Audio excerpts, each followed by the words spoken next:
Greetings and welcome to this episode of the Heal and Restore podcast Hey, that was good. with the hostess, with the mostest, Kathy, and then her tag along husband, Randy. Yeah, that's Yeah. how you are as a tag Tag along. along, yeah, is that right? Yeah, so, Tag alongs. yeah, exactly. So how come you're hijacking this from me all the time? I don't know, because I come up with the ideas. Not always. Not always, but Yeah. this time I did. It was a good one too. It was a good idea. What is it? So today, actually the month of September we're in, so we're going to have a month on marriages. We're going to call this Real Talk Marriage Edition. And today we have a couple of our friends that we have met, I don't know, 6-8 months ago, something like that, Brandon and Monica. And they're here to talk about real talk. Real talk. Real talk. So welcome, guys. Thank you for joining us and saying yes, because this is not always easy, but thanks for participating. Thanks for having us. Yeah. Absolutely. Absolutely. Yeah. Monica's a pro. She says she's already done this once before. Yeah. So maybe we should let her do the whole show. Yeah. Oh, no. Oh, we just let her take over.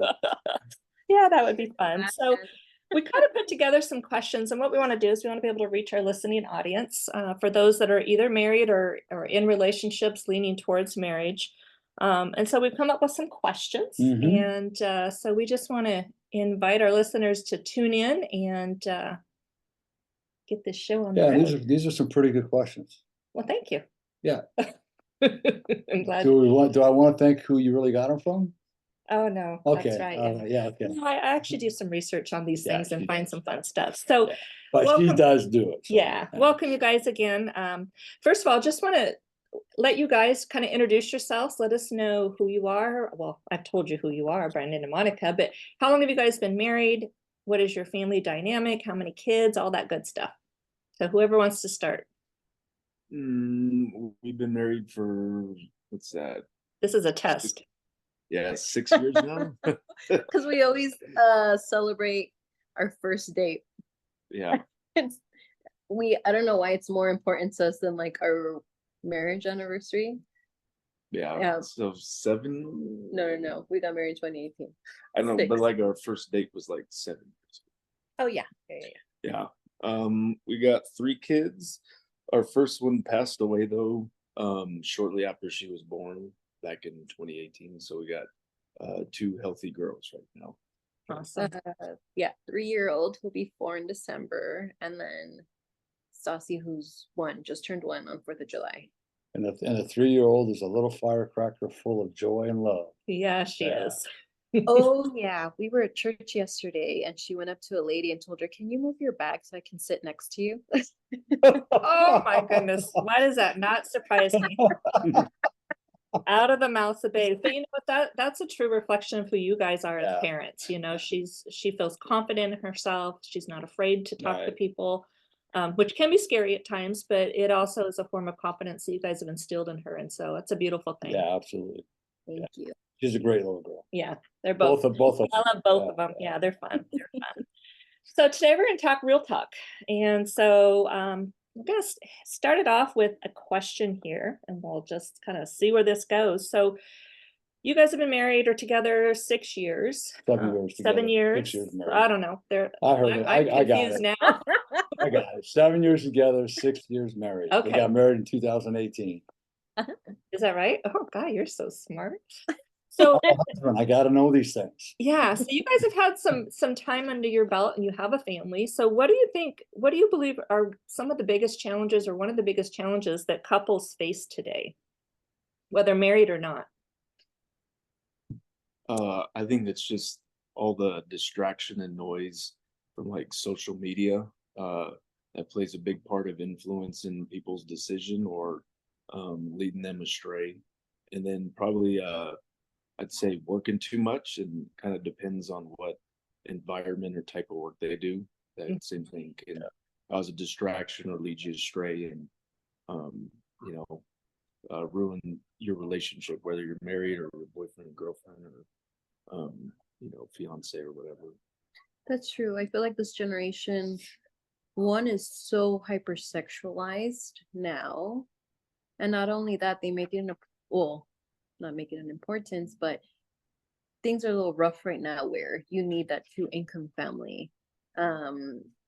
So you're, in essence, you hardly see your partner. When you come home, you kind of just want to fall into routine and just rest, sit back, scroll on your phone, watch TV. And then that in turn starts straining other things like communication. Mhm. And that's huge. Yeah, and I remember reading an article, I think it was one of Dave Ramsey's books, and he said like 57% of relationships in general, it's all stemmed from money too. Like Monica was saying, because I know in the beginning when she was working full time and I was working full time before we had our girls, we didn't really see each other a whole lot, and Oh, yeah. that's where a lot of the struggle began. And then when we had her stay home when we had Francesca, then I started working a lot more, as you guys know, and it's just to keep up, just because of how the economy is. But even though with that sacrifice of working more, actually, and her staying home, I actually get to see her more than if she were to work. And I know I've had coworkers in the past where, you know, and this my sister too. She falls in this on the spectrum, but one works one half of the week and the other significant other watches the kid. Then when they're off, the other one goes to work the second half of the week. So it's like there's not really any time to interact with each other. Or even during the day. One works during the day. When they come back, the other one works at night. Yep. That's what she did. So It- that's It's interesting too that you brought up the work thing because a lot, especially men, they believe that providing for the family equates to money and money alone. That's it. And the thing of it is that is very important. And, you know, we are supposed to support our family, but more important than that, I think people lose track of is that we're to provide emotional, and spiritual, and physical support as well. We're supposed to be there for our children when they need us. And like you say, today's really tough because most families or both parents have to work because of the way the economy is. But we still need to make sure that we find time for our Mhm. children, for each other, right? And you know, we ask a lot of couples that make sure you do date nights. Well, we understand how difficult that can be with the work schedules And children. and children, right? So, you know, Mhm. those date nights we can turn into put the kids down to bed early, right? Make a romantic evening once they go to bed. You know, what I generally say to men is you plan the whole evening out for your wife, right? I want you You to guys have heard finish this before, right? yeah, and that, you know, once the kids go to bed, draw a bath for your wife, put your wife in the bath with flowers, whatever you want to do. And then when she comes out, you might have, you know, some romantic dessert or even a romantic dinner. And then what happens, happens after that. Mhm. But it can be that simple. We don't have to be going out all the time. Right. Mm-hmm. So I think, yeah, I hear it all the time from men. I work so hard. And I remember the first men's group I went to, somebody said, I worked so hard to provide for my family. But what he says something about the family not being appreciative or something like that. I says, what I'm hearing is you work hard to provide financially for your family, but are you providing spiritually and emotionally for your family? Mhm. And he just the look I don't want to use shame. The look of sadness came over his Yeah. face.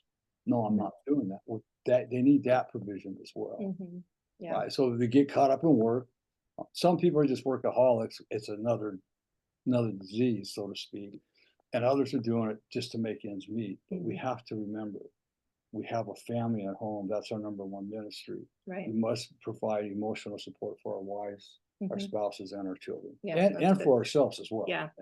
Yeah, and with that being said, I mean, you brought up a really good point, Brandon, because you know you are the sole provider financially for the home. Monica is the provider of the nurturing side of the home and keeping the house together. What do you guys do? And I know that you guys have recently moved out here and you don't have family close by, but how do you guys nurture each other in your relationship? What have you found that works for you?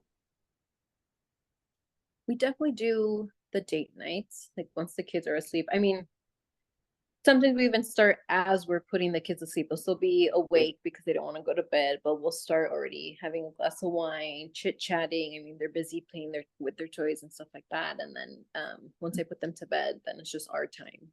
Mm-hmm. It, That's good. and Kathy brought up a good point, is that wives should not be, what I wanna say, looked down upon because their job That's a is big it's a job. big job. It's really a lot of work. She's raising her children, right? Brandon's busy at work, raising children, keeping the house in order, all that stuff. I mean, that's a priceless job. Mhm. It really is. So, Yeah. if you're a husband that is out there and your wife's staying at home taking care of the house and taking care of the kids, I would hope that you honor that in your wife Mhm. and that you really appreciate your wife for doing that because it takes a ton of stress off of us husbands when we have a wife that helps out in that way. Yeah. I don't think people realize the importance of that and how much of an advantage and how much of Mhm. a help that is in marriage. Mhm. I, Yeah. I really don't. Well, I think a lot of people will take advantage of that. Yeah. No. And I That's know, a good point. yeah, and I know, Brandon, how much you appreciate that too, because it gives you that opportunity to have your children raised in a healthy home. Yeah. Not by somebody else either. So, Yeah, and that's the biggest thing too. We had discussed to keep Monica home is to raise him, and I know she knew it was going to be a big task and challenge that she would face, but um, kind of in the line of work of what I do, it's just putting your kids in daycare isn't always like the safest route. Uh, mhm, and then even in schools too, because if they're there at school and daycare all the time, then those people are raising your kids. They're If you gonna teach, it can teach them their ideologies or whatever they deem is Yeah. fit, and it might not. We might not agree with that. Yeah, then they come home acting a certain way, and you're like, "What? Why? What's wrong with you? Like, why are you acting like this?" It's like, well, they're being raised by the teachers or the daycare employees, and parents aren't around enough. So it's like we wanted to make sure Monica was home to like raise them how our beliefs and values are to raise them, and make sure they grow up with proper direction and guidance as well. So then they turn out to be better than most of this generation that's grown up. yeah, That's no, really good. That's really important. Yeah. That's a really important fact right yeah. there. So Yeah. that's great. I Yeah. love that. So for you guys, what is one of the biggest challenges that you guys have had to have had to overcome or work through in your own marriage? Because there's generally so many different things, but is there anything in particular that stands out that you guys have kind of overcome and worked through? Definitely communication. Mhm. I will say not work through, but still working on. Yeah. Yeah. Good answer, huh? That'll- You can't go over it. You can't go around it. You have to work through it and on it. And I think it's an ongoing Yeah. task for Yeah. sure for all of us. and it's like I was telling you guys in the past, like it's a big learning curve for me because I grew up in a family where there is no communication, or if there is, there's one word responses or one word questions. I don't know, just there's just no communication. Yeah. Right. And then you've never been in a relationship to ever learn these things. So No. when I came to the picture, everything was brand new. So that was fun. So I always, I know it's gonna sound funny, but I was more of like a project boyfriend for Monica because I. Hey. Which I did not know. I got one of them too, Yeah. Monica. Oh, We also thought he catfished me. I think the women did it all the time. no, because we're nurturers, so we know how to work on people, I guess, nurture them back to life. I don't know. That's just the woman's responsibility. And here's a statistic that not a lot of people, if hardly any, know that 90%, 98% of divorces are caused by lack of communication. Mhm. That's that's a big, huge number. Yeah. 98% of all divorces are due to lack of good communication. Wow. Yeah, And that's huge. yeah, And that just tells you. And again, that communication is like Brandon said, he was raised in a home where they didn't communicate. So it's all learned behavior. hmm And so that becomes ingrained in the psyche of our being. And so then what we got to do is be willing to do the work. And what we're doing is we're actually re-recording our neural pathways Yeah. to say it's okay to speak. yeah, Because it's uncomfortable. When we're learning to communicate, we're taking risk, right? It's uncomfortable because we're comfortable in the ways we were communicating mhm. or supposedly Yeah. communicating. So yeah, it's a big issue, and I know you guys have worked really hard on that. Yeah. And it's showing. It's And I showing. think one thing that's really important to understand too is that just because we're talking doesn't mean we're Yeah, communicating. exactly. And, you know, for Brandon, when you're in your work environment, you're communicating in one language. But I would imagine communicating at home is a completely different language. So you've gotten good at what you have to do for work, Right. but at home it's a whole different Whole thing. different thing. And you only had what you grew up with as an example. So what do you think is working for you guys? I know you, Monica, you mentioned it beautifully that you're working on it and it's an ongoing process. What could you tell the listeners that has worked for you? Is there any particular thing that you guys have found through the years? And tagging on to that, the same thing is, to both of you, what do you feel is the most important part? Mm. There's several parts of communication. What do you feel, what have you come to realize the most important part of communication really is? For me, I'll say patience and taking a step back and actually listening, because he can be upset, but it doesn't necessarily mean he's upset at me. It could be he's upset because something happened that irked him earlier that day and it's just coming out, like the frustration's coming out. It could also be that, you know, he sees things one way, which he does. Like he processes things a little different. And he doesn't actually understand what's going on. So I have to sit down, kind of put my feelings aside, because I can't get mad at him if he doesn't understand. And then I have to explain to him, like, and give him an example so he could see it through my eyes, like what's going on. And many times when I do that, then he's like, oh, I never thought about it that way. Because with his family, he didn't really see any of that, especially from an emotional standpoint. So if he sees me upset or like he doesn't understand why, so I have to actually like sit down, put my feelings aside for just 5 minutes so I could let him know, like, hey, because you did this, I'm feeling this way, and X, Y, and Z. And that's definitely a tough thing for Monica to do. Like, just even seeing her do that, I can tell it's tough. But yeah, there's a lot of times I just don't understand. Like, even though she's like effectively communicating with me, it's just, you know, there's certain times you can express something a certain way, and Randy, you understand, but Kathy, you don't. But then if she expresses it a different way, now Kathy understands. So she does that a lot. And even I know in the past, I've gotten like text messages from friends and I've gotten all fired up, like, this dude, like he said this, and Monica's like, no, this is what he meant. So I like read it wrong. Right. And I tend to do that a lot. And then I kind of reflected back with her, like, I wonder how many times like I piss people off, or Annoying. you know, saying the wrong things, or, you know, misinterpreting stuff, and, you know, things probably could have went a different route. So that's like a big hurdle and learning curve I'm trying to work on too. But Monica does real great at putting her feelings aside and being patient, because I don't know too many people in general that would do that. Yeah, no, that's great. You know, that's a real danger about text messages, man, because they can No, be yeah, I know. There's the no opposite emotion, of what they're supposed to be. but there's no emotion in text messages. So, you know, and I know Interpret it. there's a show, Key and Peele, where there's like an example of that where he misinterprets it and takes it the wrong way. Yeah. But Key and Peele is like a older show, but I mean, sometimes on the phone, Kathy, you never know, like, what do you want? So it's not always through text I'm not message. gonna go there, okay?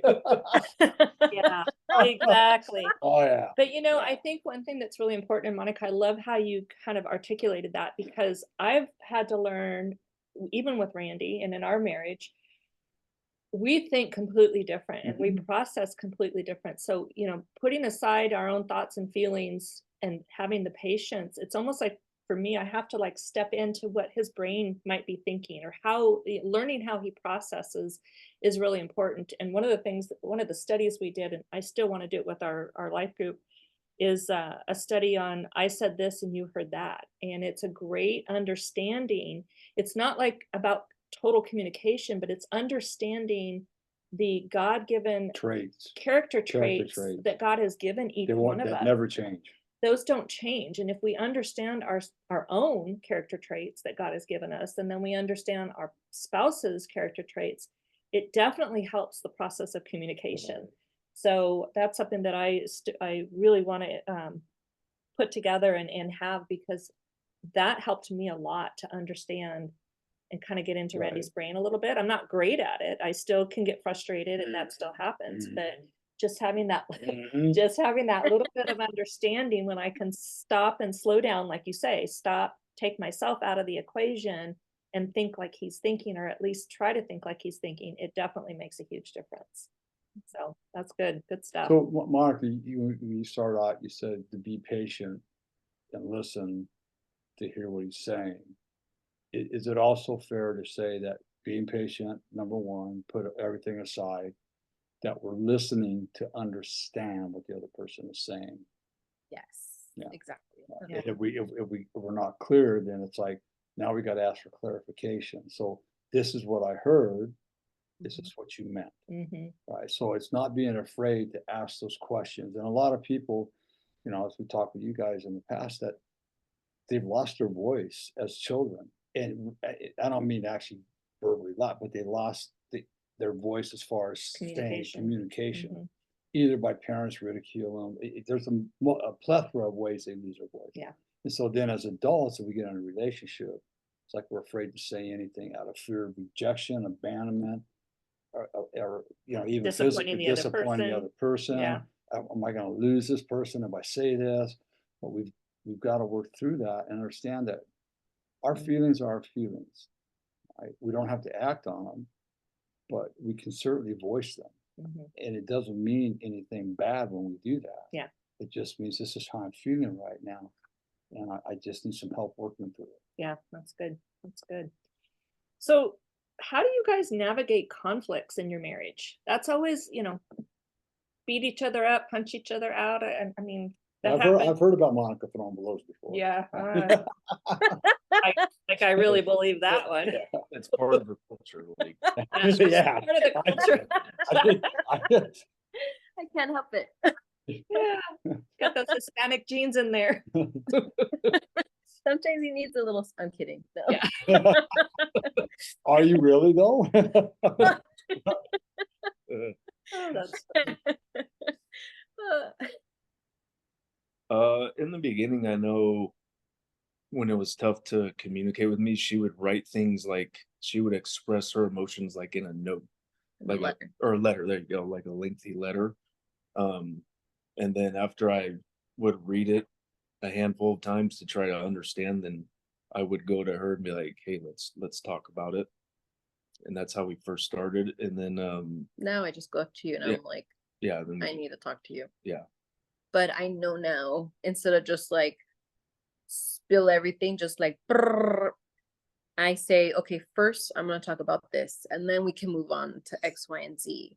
And I know sometimes because of his past, even if I can try to like prepare him, like, hey, we're gonna have a talk or whatnot, he can still come to the table a little defensive, and Mhm. he might like spew things out. It's like, no, I just need you to listen first, and then we'll talk about it. I'm not attacking you or anything like that. I mean, it's taken us a few years to get there though. Yeah. And you guys, your help also. Well, yeah, you got years ingrained in you on how you behave, Mhm. right? So Mhm. be doing that process in your neural pathways, and it is okay. Monica, when you first started doing that, how scary was it? I mean, that's one of those risks that we tell everybody they got to take. They just got to take the risk of being uncomfortable. But what was it like for you when you started? Um, When I first started talking to him, yeah, like that. for me, like once I transitioned from the letters to actually talking, I think it was like it wasn't that scary then, because he kind of pushed me to that point where I didn't want to wait till he read the letter and then took his time to talk to me. I mean, I know it was good because he had his time and stuff like that to process everything, but I didn't know at that time, that he processed things differently. Mhm. So I was more like, no, I want to talk now because I don't want to go to bed mad. And that was one thing I always said, I don't want to go to bed mad. Even though he's like, I'm just gonna stay away from you. But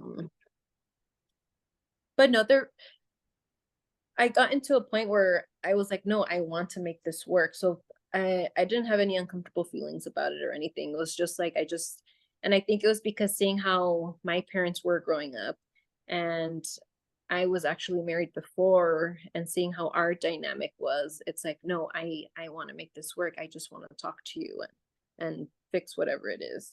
Yeah, and that's a great point, because I think a lot of times, if depending on the environment we've grown up in, or if there's been a previous marriage, we aren't really taught how to handle conflict.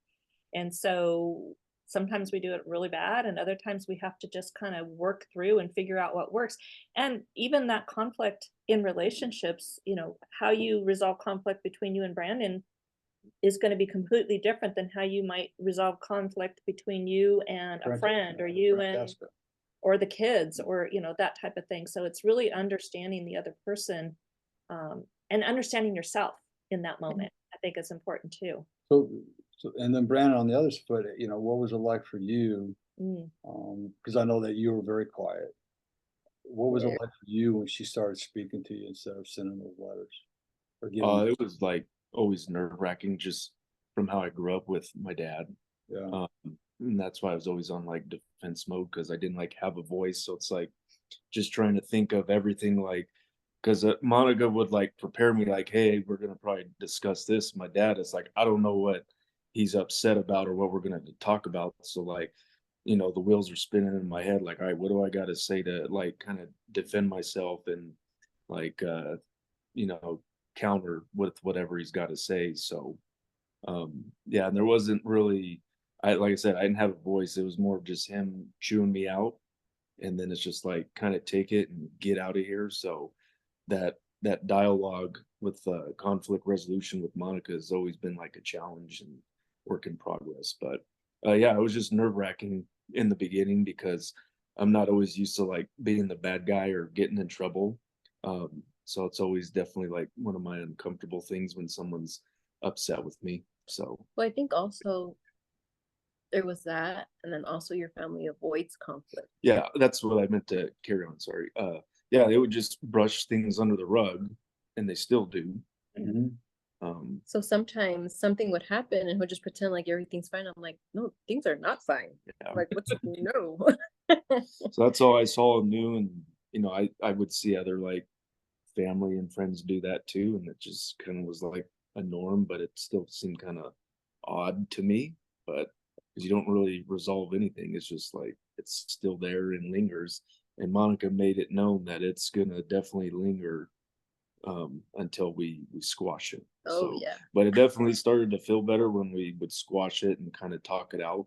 And that's one thing I'm grateful for her is, wanting to do that. But then I would remind you, like, hey, look, was that so bad? After we would talk. That's good. So I think if I'm hearing too, so, with your dad, you never knew what was coming out of his mouth, coming down the pipeline, what he was gonna say to you. So it's just like automatically you're on the defense, Preparing. preparing for the worst, so to speak. Oh, always. Yeah, but with Monica, it seems when she started doing that, that she started kind of giving you a precursor to what the talk was gonna be about.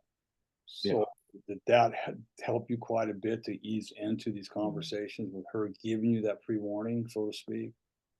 Yeah, because in that times it would just bring like flashbacks of like my dad talking to me. So then I'm gonna react to her the same way I reacted to him. Right. Except now, because now if I tell you now, you're like, oh, I know it's gonna be about this. Yeah. So It- when you come to the table, you're more like, okay, let's talk about it. Yeah. That's good. You're But- open and to receive it. But it That's took, good. but at first it was, I would imagine it was difficult. Oh yeah. Oh yeah. It was tough. It was kind of like, all right, well, let me get the gloves off the rack and get ready in my corner. Well, you also thought too, because I think so. We lost London 2018, and we didn't have Francesca till 2020. So that whole time we were still kind of dating each other, and that's when we started trying to figure out how we're gonna be like during conflict, and that's when we really saw all that surfaced up. And the whole time you just thought I was gonna leave too. Yeah. Mhm. Yeah. So, I mean, we needed that time too to like figure that out and everything. And well, for till Francesca came, and I think we were in a good place, like how to deal with like certain conflicts and stuff. Yeah. So with the loss of the first baby, Brandon was fearful that you were gonna leave him. It was Yes. not because of what happened that maybe you, Brandon, in your head, you didn't feel like you were good enough for Monica. You gave her baby, but we lost the baby. You know, Yeah, what, and we were just going through some conflict too and hurdles during that time, and I just felt like in my young mind that she was just gonna leave. I'm like, oh, she's just gonna bounce now. Like she's over it. And as much reassurance I can give him, he still thought I was gonna leave. yeah, and I can relate to that. I mean, that's Mhm. what I went through with Kathy before I had the Mhm. affair. It's just like, I don't, number one, for me, I don't deserve somebody like Kathy that loved me. The only thing she did wrong was love me unconditionally, right? And so it's like, she's gonna bounce sooner or later. I mean, she's Mhm. got these rich tycoon real estate guys that all they are is rich in money, but they're about as rich in personality and ethics and morals as a pig in a wallow, Yeah. I mean, but I was worried she was gonna take off with one of them, Yeah. So, And I yeah, think I you- understand that. Yeah, no, that's good. So I have another question here. Oh, This is no, always here we good too, is, what is one of the best relationship, what's the best relationship advice someone has ever given you? Yeah. I think mine is I was torn between these two. That it's not 50-50. It's always you have to give 100 and they have to give 100. And every time you wake up in the morning, it's you're choosing that person and still trusting them that even though you can't give that 100, whatever it may be, whether you're sick or you have a lot of stuff on your plate, that they're going to pick up that slack and give you that 200. And I mean, your 100 could be like appreciating that and letting them know you appreciate them. Yeah. So Mm. giving your 100 and always choosing your partner first thing in the morning, because I think that would help. Pick up the slack when needed. Yes. Yeah, that's good. Yeah, our therapist told us when we were in the counseling for the affair that she looked at Kathy and goes, "Don't think you don't have a part in this. It's 50-50. Now, you each 50% responsible, but you're 100% responsible for your part." Mhm. Right? And it is very true, is that, you're a partnership. And some days, Monica might be up here and Brandon might be down here. So it's a balancing act Mhm. pretty much on a daily basis. Yeah, and It goes back and forth. being willing to accept that, Yeah, that's the exactly. key It's to very that. important. So, how about you, Brandon? I'm gonna say Monica because when we went to marriage counseling and we were talking to the guy, like, oh, I can't remember what the question was. Like, how do you view marriage? And Monica was like, Oh, oh before yeah, we got married. yeah, like, oh yeah, it's work. And I'm like, work? What do you mean it's work? So and then as time went on, I learned like, it's work, but it's also like a lot of effort too. Yes. Yeah. So, but that's the thing I learned was it's definitely work. Yeah, I think too many people enter into marriage because they're going through that dating game. They're falling in love with each other. Everything is rainbows, unicorn gas, and bubbles, and all that stuff. And so they enter into this marriage thinking that's how life's going to be for the rest of our marriage. Yeah, it's not like the movies where it's like, hey, get married and then it's farewell and you write off. It's like, okay, well, you need to show like the next 70 to 80 years, like, hey, you set a goal. The goal is you're married for life, and it's worked until you die. Well, I Yeah, think he watched it absolutely. thinking it was going to be rainbows. Oh yeah, So I when thought they it was gonna be all when hunky they asked dory. you, what do you think of marriage? I think you gave, I don't know what I you don't know. said. And I'm I- like, and I just got out of a marriage. So I'm like, oh no, it's work. Yeah, yeah, and that's when I turned my head like, what? What do you mean? Like, I'm like, oh, you'll soon find out. I think a lot of people, I mean, I just wonder if they get into this thinking, okay, well, there's two of us, so it won't be as hard. Well, Mhm. hello, there's two of you. It's going to be hard no matter what. So, Two different personalities. yeah, two Yeah. different upbringings, But- all of those things that go hand in hand with, learned behaviors and everything else that we talk about. But Mark, you said something really important when you first said it. It's a choice. Yeah. Yes. Every morning we have a choice, Mhm. right? Is a choice always easy? No, for the most part, yeah, but it's still a choice. That's I mean, good. it's just like in recovery, with drinking or whatever, it's like, it's a choice that I have to make every day. And then pretty soon the choice is automatic. Yeah. But there's still times in our relationship, there's still times in my recovery that, God, that drink looks good. Can't I just have one drink on the beach, you know? So, and I know I can't, but if I voice it, it takes the power out of it, and it's the choice that I'm gonna make. It's Mhm. even like, with Kathy and I, the same thing. 41 years of marriage has not been all rainbows, unicorns, Nope, and roses. not know at what all. I mean? Been a lot of some unhealthy choices, but a lot more good choices. Yeah, definitely. No, that's good. That's a very good point. Yeah, I love that. The word choice. So as we kind of start wrapping this up, I have one last question. If you could give your 18-year-old self advice, what would it be? Uh, Definitely talk to like, uh, the generation before you, like say such as people like yourself, to kind of learn this at Mhm. a younger age, to kind of prepare myself, and then probably date a little bit more to just to learn the communication side, and like kind of how my significant other's upbringing is, and just being more prepared for marriage instead of just like jumping right into it. Yeah, That's good. I love that.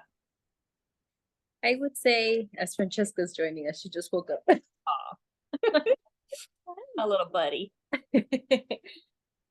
I I would just tell myself, stay positive. I wouldn't want to tell her anything to change the course of what happens, because I feel like everything I went through, everything that happened, tribulations, traumas, whatever, prepared me for where I am now. But I do want to let her know, like, hey, it's gonna be okay at the end. Like, Mm. you're gonna be happy, everything's gonna work out. Like, just be patient, relaxed. You're not gonna be alone at the end. Yeah, ride the wave. Right away. Yes. Right away. Beautiful. I love that. It's one thing too that Kathy and I talked about is that we enter into our marriages a lot of times Hmm. with unvoiced expectations and needs. We just think that our partner's got a crystal ball because everything's rosy when we're dating and we're leading up to the wedding, that everything's going to be okay. My partner will understand. These things will just come into play automatically. And there's nothing really farther from the truth. And it's like one of the things that Kathy and I like to express, especially if they're going to be a newlywed, is that Mm. we want you to sit down and we want each of you to write your expectations and your needs in this marriage. You do it aside from each other. Don't do it with each other. And then when we come together, we'll all four of us will go over those expectations and needs, because you don't want to go into this expecting, A to happen, and your partner says, I don't know what you're talking about. I've never had anything like that in my mind. Right. I don't want to do that. It avoids that Conflict at a later date. the conflict at a later date, or a false perception Yeah. of what marriage is going to look like if you haven't talked about it. So that's good. And That's okay. those expectations and needs also over time will change. Yeah, And it's okay to talk about those changes too. yeah, that's good. Awesome. Well, thank you guys. This was great having you. Thank you. Appreciate your honesty Yes, and very your good. willingness to step out, because Yes. this is transparency. This is vulnerability Yeah. at its finest. So I appreciate Yeah, we you. appreciate you guys very much. Yeah, so I just want to just a couple little laundry items here. Just reminding our listeners that we do still offer our no cost 45-minute discovery session. If you know of somebody that is struggling in relationships, Addiction, trauma, individual, self, whatever it is, reach out to us through healandrestorecounseling.com. That is a opportunity for us to get to know you. You get to know us and share a little bit about our program. And we still have our book on that you can get at the website at healandrestorecounseling.com on how to heal and restore your marriage. and our second one, I'm just gonna say it now, is in the final process. Yep. So I would say in a month, the renewing bonds will be back out. So that'll be our second one. Yeah, so we're excited about that. So anyways, I think that's all. You think that's all? I think that's You all. Oh, and then also, if you're listening to this on Spotify or watching it on YouTube, please, it's real simple. Press the like, subscribe, and follow button. We're trying to get more followers so that way we can start monetizing our podcast and our YouTube, because we want to start upgrading our Yeah, stuff. yeah. But we can't do it. We're doing this all on our own. We can't do it without a little bit of help from our. A little bit of help from our friends. But yeah, we appreciate that. So, okay, I think that's it. Yeah, that's good. All right, so we've been, nobody tells you they love you today. Remember, Randy does, Kathy does. but more importantly, God does. Be blessed, everybody. Have a fabulous week. Thanks again, guys, for joining us. Of course, thank you.